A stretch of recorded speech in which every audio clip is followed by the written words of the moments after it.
Welcome into the Illini Inquirer podcast and another week where Illinois basketball is a top 5 team and all is good in Michael Carpenter's fandom. Carp, how you feeling with Illinois having what was a really feel-good win at Minnesota on Saturday? I'm feeling great, and I thought they'd win Saturday, and I actually thought it might even be a comfortable win, just the way that Minnesota was trending, the way that Illinois historically has played at Williams Arena. Maybe not the last few years, but historically pretty good. But you never could have predicted something like that. I think that as that first half went on, keep in mind, Illinois was trailing 16-11. And at that point, I wasn't concerned. I thought we were playing fine, but Minnesota was hitting shots. Marcus Carr was hitting shots, and I thought, well, this might be one of those. And then from that moment on, it was just pure domination. I know that I tweeted out it was the most impressive first half they had played. You would reference the Northwestern second half, and that goes without saying, right? That's like so good. We put it over here. It's hard to compare that to anything. I thought Wisconsin, though, like Wisconsin first half, Yeah. they lead 36-23. And I thought against Minnesota, offensively, it was the best half they've had.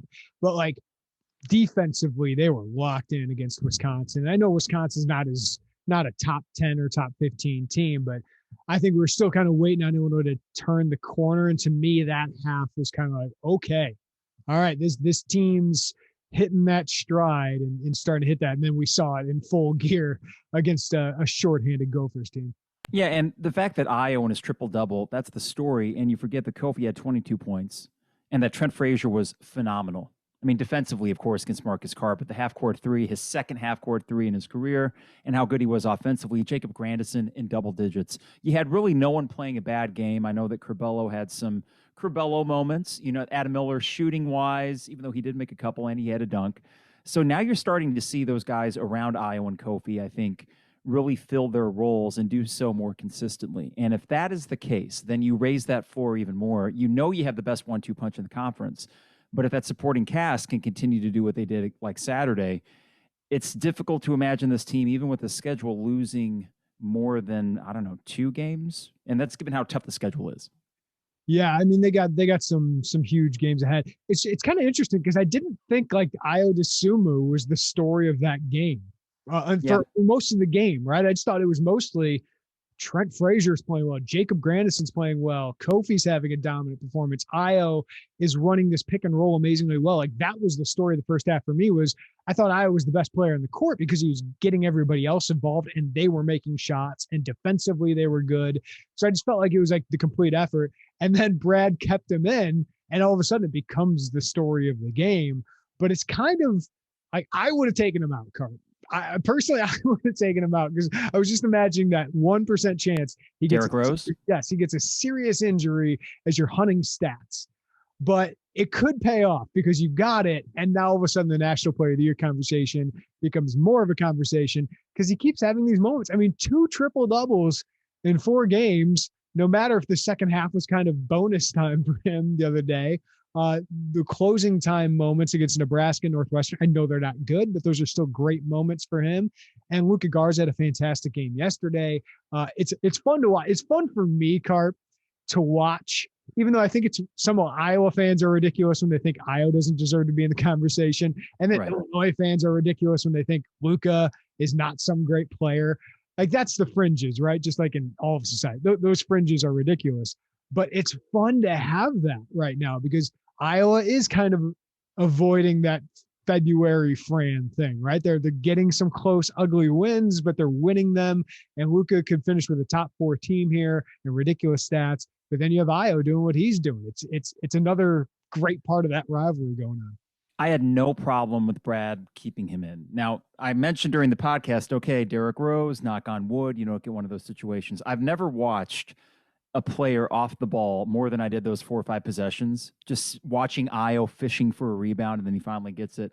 And understanding in that moment, I think Brad understood this too, that this National Player of the Year conversation, it requires moments. And he got one on a Saturday afternoon where there wasn't at that time much else going on in college basketball. So you really had the nation tuning in maybe for the first time to see, okay, well, how good is this Io kid and how good is this Illinois team? And you put your best, probably 40-minute performance other than, you mentioned the Wisconsin game. That was pretty far up there. And the Iowa game, too, given the competition. What is most encouraging out of all this is that you followed up the Northwestern and Nebraska performances, which I wouldn't say a red flag and maybe not even a yellow flag, but it raised a little bit of concern because I thought, well, Yellow flag. I think yellow flag is fair. Is like, it fair? Okay. For me, like here, I mean, you know me, I'm not too high, too low. I don't ride the roller coaster as much as you. But to me, Nebraska and Northwestern weren't signs that, oh my God, this team isn't a top 5 team or isn't a top 10 team or Final Four contender. But Minnesota also doesn't tell me, oh my God, they're going to win the national championship, right? Because Minnesota, to me, is I've watched them this year, and while Marcus Carr can be great at points, they're not that impressive. Coucher was out. Liam Robbins was a shell of himself. So I think, yeah, Illinois, like they played great. And I'm not taking anything away from them. But are they going to do that against Michigan State on Tuesday? Maybe not. Wisconsin, Michigan, Ohio State. I think we saw how good Michigan and Ohio State are, and that's the level you have to play at. And Illinois has already lost to Ohio State. But like it's certainly like that's the performance you want to see. Like you want to see that kind of response, right? After those Northwestern Nebraska games. You want to see a team get better, and that's what they're doing. I think the team, though, they're recognizing these moments, and not to say Minnesota on Saturday was a huge matchup, but, nationally televised in Minnesota with Marcus Carr and even a hobbled Liam Robbins, that's enough to make you think, all right, well, this is going to be a close game, and they showed up. And not only did they show up, one of their best performances of the year, and I think we're starting to see a trend here that they are playing to their competition, in effect, or they're playing to the moment. Northwestern on a Tuesday night at home, whatever. Now, as a fan, I can say that I wish the team didn't, or that at Nebraska, a day after you would have played at Michigan. I get it as a fan, but you don't want them to have that. So in a weird way, I watch this and I think, the NCAA tournament matchup that's going to scare me the most is the 2-15. And as long as you get through that against a lesser opponent, they're going to be fine, because there does seem to be something about this team dating back to last year that in the bigger moments, they play better. And that's why this final 5-game stretch is so exciting, or 5-game stretch, because you have, yes, Michigan State on Tuesday, but I think that's still a moment. It's 6 p.m. nationally televised, a Michigan State team that's down. I have less of concern going into this game for a Nebraska-like performance because of what we saw Saturday. I think they've shown that all year that they play to the moment. Like even the first 2 games, right? North Carolina, A&T, Chicago State. You're a top 6 team in the country. You want to prove it, and they blow those teams out. Then you get a third game in 3 days, and you're just kind of like, let's just get to Baylor, right? Mm-hmm. And Ohio gave them a scare, but Iowa was good enough to save them at the end. Duke, huge moment. Like that's your arrival moment, right? After Baylor, and you want to bounce back. You play great. And then you get Missouri, who no one thought was an NCAA tournament team, and you have a letdown performance there. And then you kind of did it after you had this win streak. You feel great about yourself, and you're thinking, all right, let's get to Iowa, right? Oh, you still got Maryland, and Ohio State's pretty good too, and you let down there. But then there's just been an urgency. Yeah, you've played some teams that aren't that great, Nebraska and Northwestern. We've had Iowa, Indiana, Wisconsin, now Minnesota, which was 13-1 at home. I think they reflect their leader, and that's Iowa. And Iowa has this LeBron sense of when it's time to turn it on. And now is the time to turn it on. Plus, I just think this coaching staff's pretty good. They make good adjustments. I think you're seeing that offensively. And I think you're seeing the rest of the team kind of click in and follow its leader in Iowa. Okay, this is winning time. This is the urgency here. He had a quote on Saturday you tweeted out, and to paraphrase it, he mentioned that urgency and that they know it's time and that time is running short. This is it. Now, after yesterday, the Michigan-Ohio State game, I think that the Big Ten picture is a little bit more clear. But they have a very clear path to a 1 seed. And that would still allow them to maybe lose 1, maybe even 2 more games this regular season. And in a way, not trying to rationalize not winning the Big Ten title, but Michigan's really, really good. And that's fine. That takes a little I thought they were scared, Carp. I thought they were scared. Like, no, I'm sorry. They're pretty good. They're really good. Like, well, listen, it still leaves a bad taste in your mouth. I get it. But they're really good. And they would have been pretty good on that day. Yes, Illinois would have rather had them that day, and Michigan probably would have rather not. I get it, but that team, that's I don't know. Like I've heard the conversation. Should we put them in the Baylor Gonzaga territory? I think we're getting close. I think we're getting there where it's like they don't have any flaws. They're deeper than you. You have the 2 best players, I think, on the court, but they probably have the next 4 or 5, probably. Probably, yeah. I think if you mentioned how Saturday's game against Minnesota, didn't necessarily change the narrative like, oh, well, this team can win a national title. Like this Illinois team is what they are, and they are essentially a top 5 team when they're at their best, and they've been at their best for the last few weeks. But the reason a game like Minnesota is so tantalizing is that when you see all the other pieces clicking alongside the 1 and 2, you really get excited for the Michigan game, and you really get excited for the Ohio State game, and also have less of a doubt that Illinois is going to lay an egg in any of these big moments. They can lose. And as Trevor talked about on Saturday's podcast, they could lose 2 of the last 3 games at Wisconsin, at Michigan, at Ohio State. I would be not shocked, but very surprised if they lost all 3.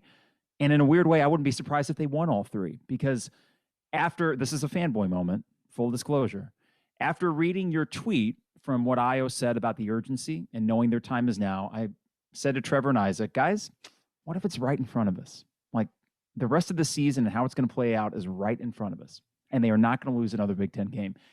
And it's not crazy. It's not crazy. No, it'd be amazing. It would be. That would be an amazing finish to a regular season, and you would have a 1 seed, of course. You still might not win the Big Ten title. That's what's crazy about it, is because Michigan has to lose 2 more games for Illinois to even have a chance at that. But yeah, if you win 4 of the next 5 and you beat Ohio State, that's a 1 seed, right? I mean, you could probably lose in the first round, the first game of the Big Ten tournament, and likely be a 1 seed or the top 2 seed, which I think is the 2 spots you want. You want that 4 or 5 spot probably at this point, unless Michigan loses a couple games. You love that third one. But yeah, I think they're putting it together at the right time, Carp. And I was doing a lot of research. Like if Io pulls that off, I know we focus so much on him, but it is a historic season for an Illinois basketball player who's in a National Player of the Year running, right? I think Illinois only had 1 player get a National Player of the Year award, and that was Sporting News for D. Brown. So that wasn't Wooden, that wasn't Naismith. Io's got a realistic chance at one of those. Now, maybe he's runner-up, maybe he's third, or whatever it is. I was trying to find, like, is this the best individual season ever by an Illini? And I think a lot of that's still to be proven with a postseason run. D, Darren, Luther, obviously all had great years. And I think spreading the wealth kind of downplays that a little bit. Nick Anderson, Kenny Battle, Kendall Gill, probably the same thing. Kendall's 1990 season is similar, but that team wasn't in the Big Ten title race really at the end, and Kendall lost in the first round. So I think if Kendall had led that team to like a Sweet 16 or Elite 8, maybe we talk about that season a little bit more, but he was a first-team All-American. I was going to be the first-team All-American since D, right? I think he's got a great chance at the Cousy Award, which would be the first time since D. So I think when you put these in perspective, like in the modern era, it's D Brown, it's Nick Anderson's year, but Frank Williams had a good year, but it's nowhere near what Io's putting up right now. I mean, he's going to be in the running for one of the best single seasons in Illinois basketball history. And Kofi might be having the best big man year. Right. One of them in Illinois. Or Kofi. Like we clearly don't forget about him, but nationally, he's probably not going to make the first team All-American. And there's arguments to be made for the guys that would make it over him, but there's plenty of arguments why Kofi should be. There's arguments why in most years Kofi would be a Big Ten Player of the Year candidate. Yeah. And you see occasionally people will throw out their Big Ten first team, and Kofi might get left off because someone wants to put, I don't know, Marcus Carr. He's in the first team. Don't do it. It's like Marcus Carr, you want to put him on second team? Okay. Like I've had some people push back on me about considering him like 11th guy, so the third team. But like Kofi is much more impactful to winning, and he's putting up ridiculous numbers. Like you're right, Jared Solinger had similar years to Kofi Coburn. I think he was the Big Ten Player of the Year as a sophomore. Like, yeah, absolutely, very similar year. This is the best single season in Illinois basketball history. Now, in terms statistically, production, and also the individual. Individual, yep, absolutely, and it's. The crazy thing is to think we've seen all these moments, right? But we still have at least a month or so if you consider the first week in the NCAA tournament. And he doesn't strike me as someone that is done with these moments. So, he continues to add these chapters to this saga, and they're ever more impressive. And in trying to compare him to my favorite Illini guys, whether it be a Frank, for example, Frank was terrific. 15 points a game, 5 assists a game. He had some of those big moments that we remember him by. But Frank also had some moments where he didn't quite step up to the moment, including his last game when they were against Kansas in the Sweet 16. Frank was off. He was pretty bad that game. And Io, this season's going to end, and in all likelihood, it's going to end with a loss, right? But I still think that somewhere between now and whenever that moment is, there's going to be even more to solidify his case as the best individual season. So it kind of hit me Saturday, and it's hit me a few times in the last few weeks, that not only are we lucky, given the COVID circumstances and all that, to get a season in the first place with Io and Kofi coming back when we didn't expect them to, we're getting this cherry on top, which is potentially the best single season from any Illini player. I mentioned Brian Cook his senior year. That was great. That team won the Big Ten tournament. They got a 4 seed. The only guys to win Big Ten Player of the Year, and I think that award started in the early 80s, are Bruce Douglas, Frank Williams, Brian Cook, D. Brown, and if Io, he'd be the 5th. Yep, right? Yep. And I think that's going to be difficult with Garza, but he's got a chance at it. And there's not many first-team All-Americans. The only first-team All-Americans I could see consensus, Carp, were Kendall and D. Brown, I believe.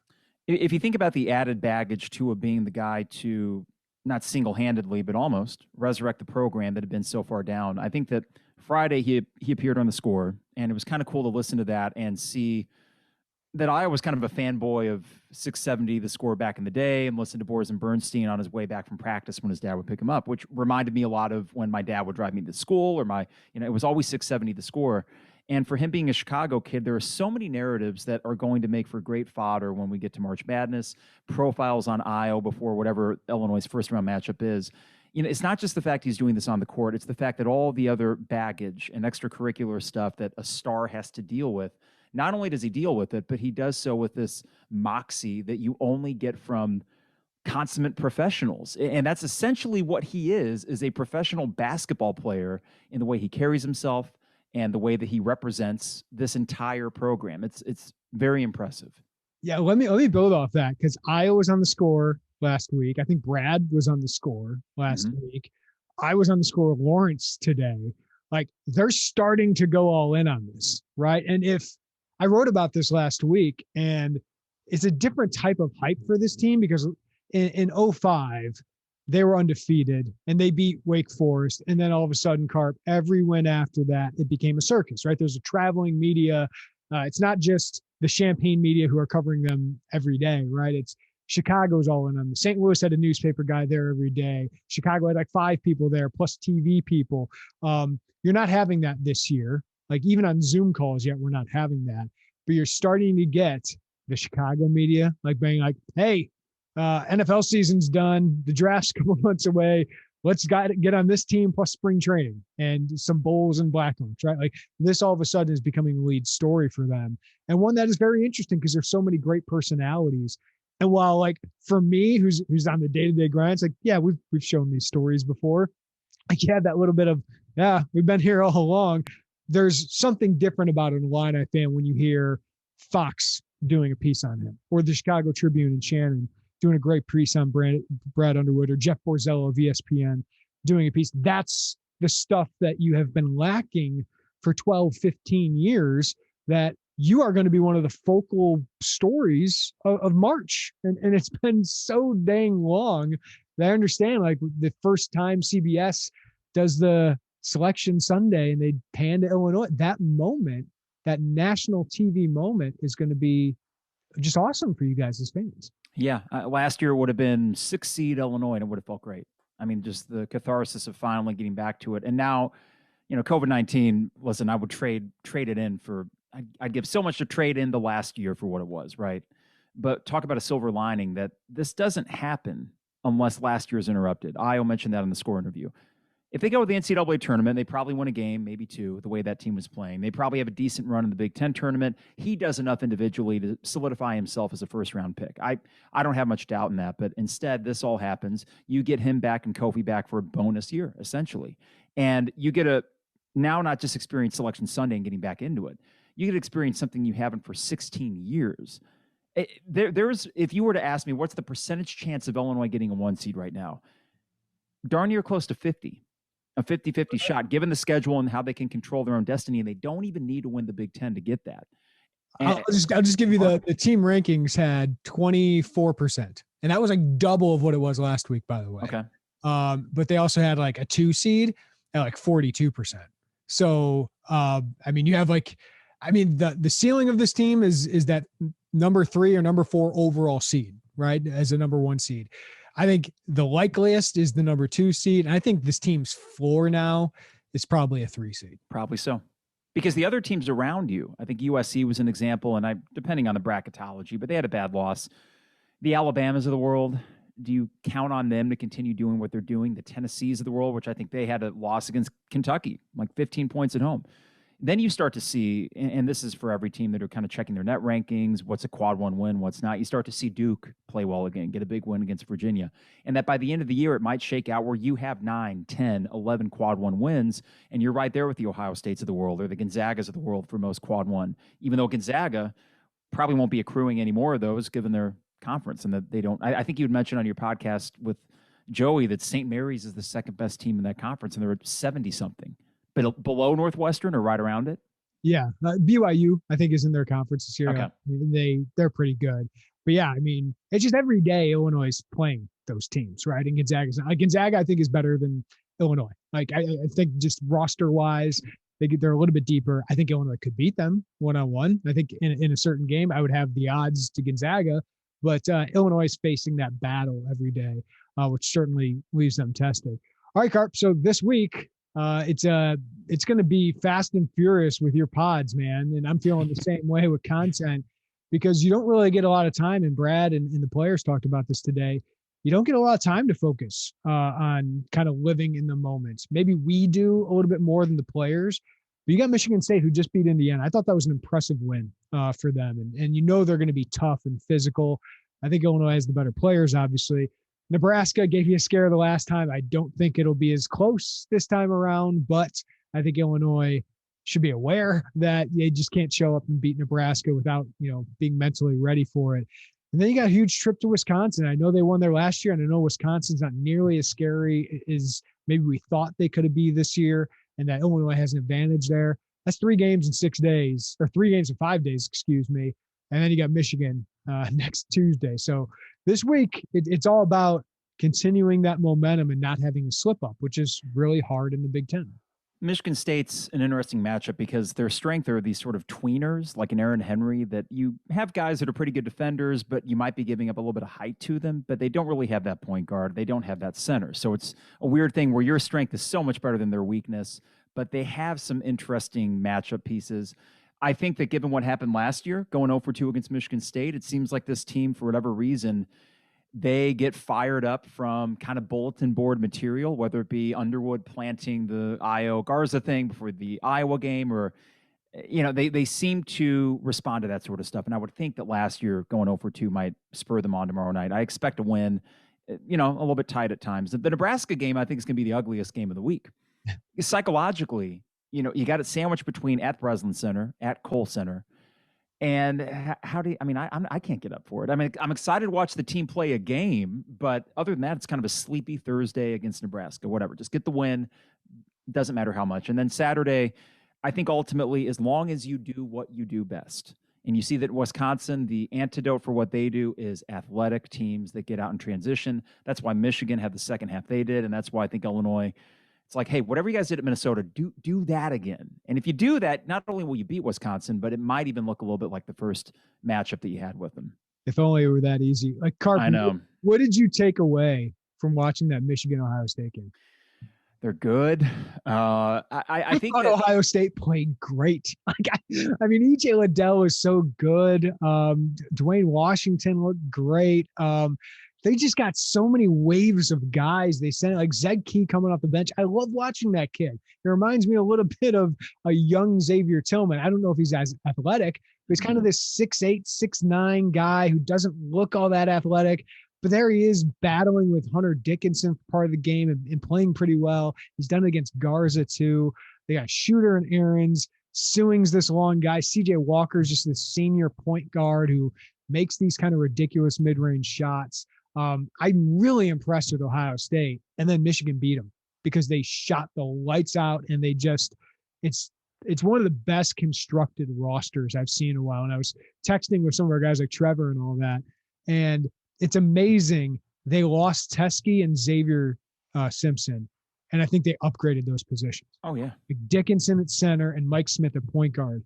I thought, oh, that's where they'll struggle, right? They got good wings and livers and um, Brooks. Brooks. Oh, and Wagner, Franz Yeah, Wagner. and Chandy Brown. Yeah, Too. he's one of my favorite players. They upgraded both those positions. Then they had Chandy Brown, who's like if DeMonte Williams is a little bit more athletic, a little bigger, and a better scorer. Like it's an amazing job by Juwan Howard, who last year at this time I had huge doubts about. Now I look at Michigan, I'm like, good luck the rest of the Big Ten for the next 5 years. Chandy Brown looks like a grizzled NBA veteran. Just a bruiser, and he'll probably have a long pro career in Europe or something like that. He's very good, and he's their sixth best player, arguably. They're so balanced. I look at Ohio State, and as well as they played, I think there were a few cracks in the armor. And I think if I look at those two matchups before that game, I might have actually said that Michigan may be a better matchup for Illinois. But then you look out there and you see, well, Michigan's got Livers. That's going to be a tough matchup for you. And Ohio State has Liddell, and these are guys that you don't really have someone you can one-on-one go with, right? But Ohio State's defense, as good as Michigan was on offense, and yes, they shot lights out, and I think the metrics show this, that Ohio State's defense is merely good. Michigan's great at everything they do, including the defense, despite giving up however many points, because Ohio State shot lights out as well. That last week, if you were to say which one's more likely, I'd say Ohio State for sure. I'm also interested to see how Ohio State responds to that, because one of my favorite narratives is the hangover effect. And that was the game for them. And of course, it was for Michigan too. But Michigan didn't need it to still win a Big Ten title. Ohio State did. And I'm interested to see a team that still has some relative youth in Ohio State, how they respond to that. They'll be ready by the time they play Illinois. But this week, I'd have to check their schedule and see if they got any potential trap games or not. I don't think they play until Thursday, maybe. By the way, Ohio State's going to be really good next year too. Oh, yeah. Washington is a junior. Liddell is a sophomore, and I don't think those guys are draft picks. They probably lose Walker and Young. Aarons is back though. Sewing's back. Like they're really good. The one thing they do lack, though they exploited this because Liddell really played well and stretched out Kofi. They don't have that post presence, right? Like they, especially defensively, where Dickinson was able to beat him, and he was able to get post position and really out tough them late in the game. That's something Kofi just really wasn't able to do against Ohio State. But I do think Kofi's a huge matchup problem for them. But everywhere else, yeah, Ohio State, outside of the Iowa matchup, is they got the advantage on the wing. If there's a frustration about this year and not getting a Big Ten title, I look at Ohio State and think, well, they had the two brothers last year, whose names escape me, but the two brothers that both started. There we go. Yeah. They leave, and I'm thinking, well, great. Those guys killed us last year in that matchup. That means we're going to have the advantage. No, they reload, and they're even better. Michigan, you mentioned the Teskey and Xavier Simpson. They're gone. Well, clearly they're going to take a step back. No. And they are worthy of that number 3 ranking. And that is a bit frustrating to think that we might not get that tangible banner that we can raise for a Big Ten championship. But the good news is that, I try not to focus on that because you still have an Illinois team that is, I think, is likely to make a deep run as those two teams based on your 1 and 2. And if the supporting cast can keep providing a little more consistency. Yeah. It feels like if you were Illinois, like the year Tom Crean won the Big Ten, like you'd win that Big Ten, right? Like you're kind of similar a little bit to that team. Now maybe not with the Frank Kaminsky, Wisconsin, the great Thad Matta, Ohio State teams, but you are playing in one heck of a Big Ten. It's just two teams I didn't expect to be in title contention. Before the season, I thought Illinois was the best team, like kind of all around. And I thought Iowa offensively is great. I thought Michigan State would just be tough, physical, get ugly wins. And I thought Michigan was talented. I think I had them 4 or 5. Wisconsin, you thought was kind of similar to Michigan State. And I think I had Ohio State 6 or 7, which was higher than most people, but I did not see this out of them. So these football schools hiring these great basketball coaches, man. But that's part of playing in the Big Ten though, Carp, is once you get to the NCAA tournament, I think you just have such a leg up because you've been doing this night in and night out. I think the other part of this that makes this much more enjoyable to watch is the feeling that, talk about parallel tracks, like I think Mike Thomas had referenced back in the day, and you got this on-court success. And if there was a concern, especially back in December and January, it's like, okay, well, we're having fun watching this team, but what's next? And the recruiting had kind of stopped.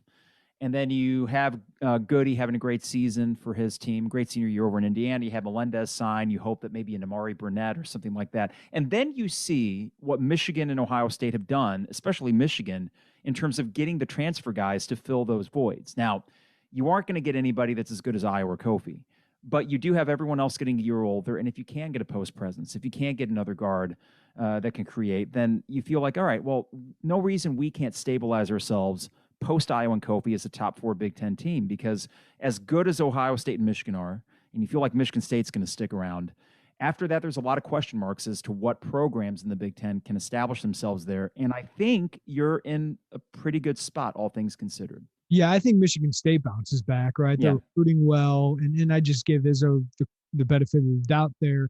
The one thing they've struggled with, though, with this current roster is kind of developing that talent. And Brad Underwood, to his credit and his staff, I mean, the development of Iowa, the development of Kofi, and we even saw it with a guy like Alan Griffin last year, little ways of DeMonte Williams and Trent Frazier that they've developed as college players. I think that's really encouraging, because I think Curbelo and Miller can take a big step. And if you had a guy like Mari Burnett on the wing, that's a guy who can average double digits next year. And then go find your big man. And that's the most important part of next year. But yeah, you're right. I mean, Michigan, Ohio State, like I think Purdue and Wisconsin are going to be Purdue and Wisconsin, right? I think Iowa takes a step back, but they should be good offensively. But then Indiana, Maryland, Rutgers, Minnesota, Penn State, Northwestern, Nebraska, like, no. Like, I think Illinois, with its roster and with what they could potentially add, they're going to be fighting in that top 5 next year, maybe top half next year, and then for years after that, be one of those teams in the mix. Jacob Grandison, but not saying all Big Ten kind of guy, but there's this. I mean, you're 7-0 since he got in the starting lineup. Now, whether that is team MVP. But you see these, and it's been interesting. The couple games before the Minnesota game, it felt like his role had diminished a bit, and you started to see DeMonte in more of the closer role, especially in the second half, which is fine because DeMonte's doing things, including against Northwestern. His steals kind of help wrap that game up. But to see Grandison make that impact offensively too, I mean, he's a good shooter. He's, I think, 45% from 3 this year, very efficient offensively, good defender, good rebounder, and thinking, okay, get him an extra year. Hutcherson, I don't know what that whole situation is. I hope that, I mean, back issues are always a little bit scary, but all things considered, it does feel like in terms of roster building, I have more trust in this staff to do it. And you've also mentioned the player development.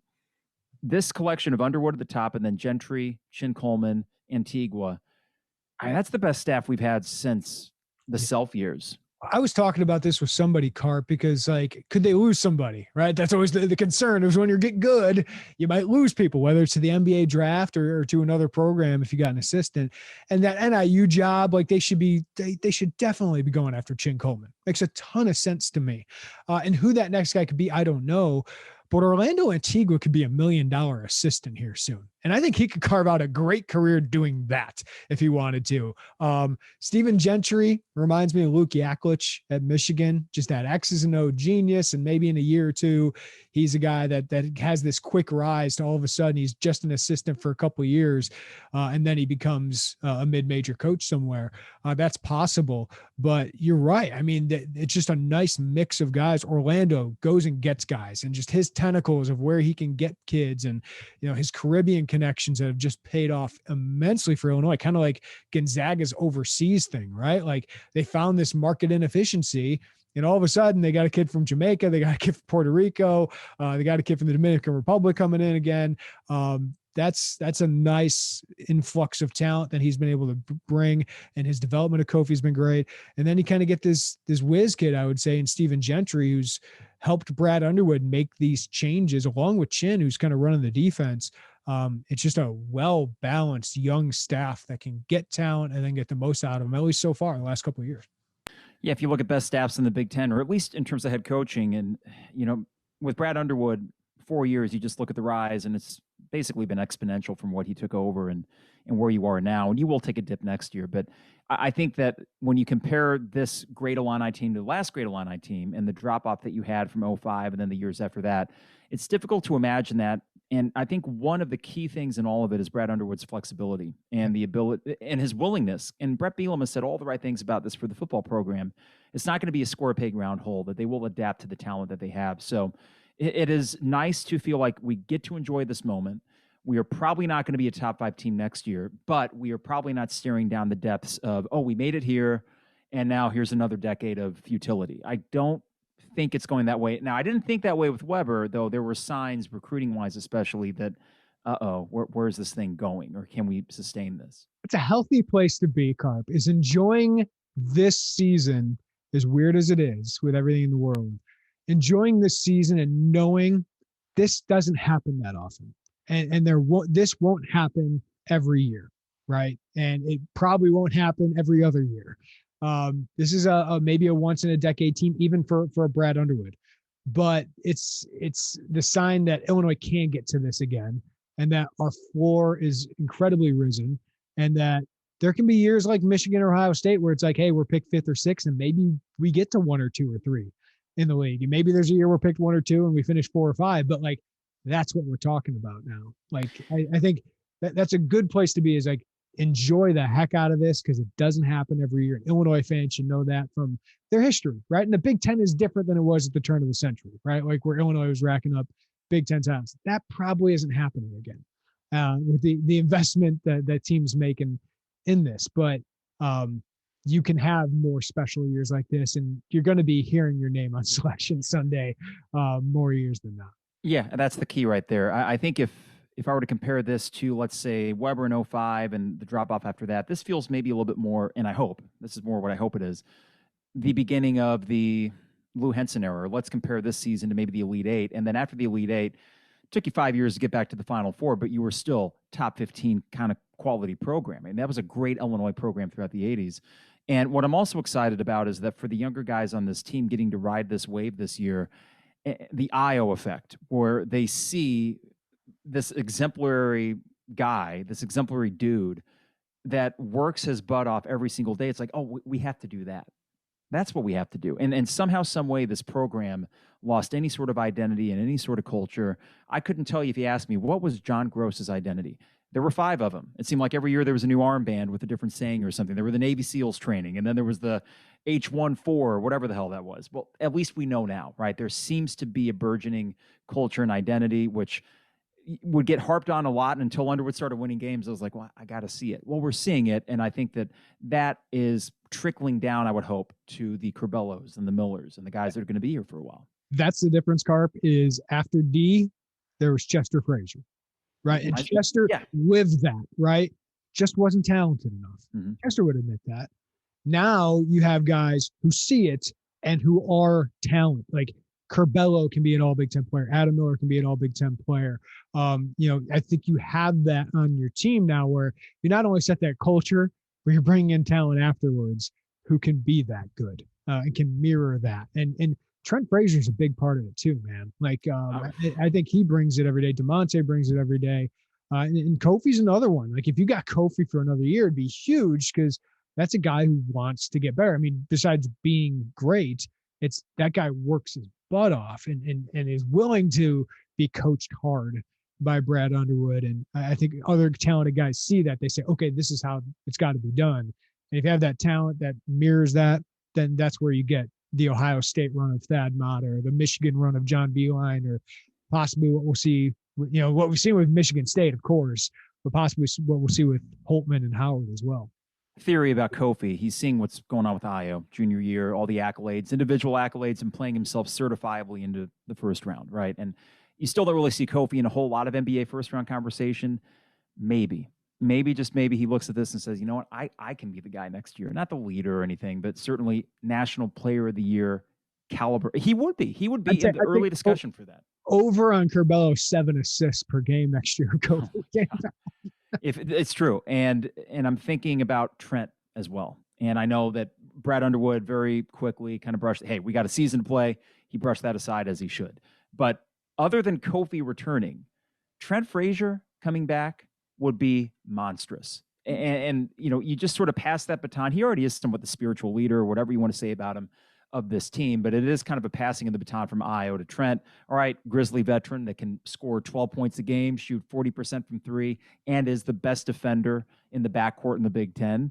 There's enough, at least, and enough scenarios where you think, wow, I think next year's team will be all right. Oh, but what if they add this? Or what if they keep that? And that's why this is exciting on both fronts, what we're seeing now and what we will probably be seeing for the next few years. All it took was for Carp and I to leave radio. That's it, man. I mean, you look at as I'm watching Minnesota, and Indiana on It Saturday. wasn't Juan's fault. It wasn't Juan's fault. No, it was not. It was not. Well, just watching Minnesota and Indiana on Saturday, it's a familiar feeling. We lived that for a decade. I was thinking of that Carp for a while, and then they had a couple good wins, and I was like, yeah, maybe not. I mean, and it's no slight to John. It's that feeling of, I thought we'd be better than this, right? And why can't we get over this hump? And maybe Indiana finds a way to get to the NCAA tournament because they have some good. I mean, those Iowa wins are doing some real heavy lifting for them and are big wins for them. But it just feels like a couple years in, it's like, man, I just thought they'd be better, and I'm just surprised that Archie has taken them to another level. Yeah, I am too, because Archie was the number one guy on my list. I think all things have worked out. I mean, listen, when we look at the best Big Ten programs in the next 5-10 years, and you look at the longevity of it, it does seem like Michigan's at the top, Ohio State number 2, and you have an opportunity there in the 3rd, 4th, 5th spot. And for me, growing up in the 90s, it wasn't so much about I need a top 15 Illinois team, but I do need the occasional shot at a Big Ten title. I need teams that make tournaments more often than not. And it does appear as if you're in a position to do that for the foreseeable future. That's exciting. On top of the fact that you have every 16 years on the dot, every 16 years you have this kind of year. And that's why I'm excited to see how the rest of this plays out. You just like to change that to like every 6 years, right? Like that'd be just take the one off of it. Or I mean, here's the thing: between those 16 years, you had from '89 to '05, you still had some great teams. You didn't make a Final Four. 2000s, yeah. And for me, it's not even so much about making the Final Four this year. There's a lot of different ways I think this season can end, and we say, wow, that was a great ride. I think making it to the second weekend is essential. I think maybe a Big Ten tournament run if you don't get the Big Ten title. A 1 seed is something you never forget. So there's a lot of cool, tangible things that, despite a Big Ten regular season not probably going to happen, that this team has in front of them. Fun conversation to have. That's what happens when you have a 7-game win streak and you're trying to take that to 12 and have a chance at a Big Ten title. But Carp, always love the chats, and we'll hear from you a lot this week. You guys on the 200 Level podcast. Thanks. Yeah, it's so easy. All they got to do is hold serve on the road against Michigan State and Wisconsin and Nebraska at home. Just hold serve, and that's a cinch, right? No problem. All right, we'll see you. See you, Carp.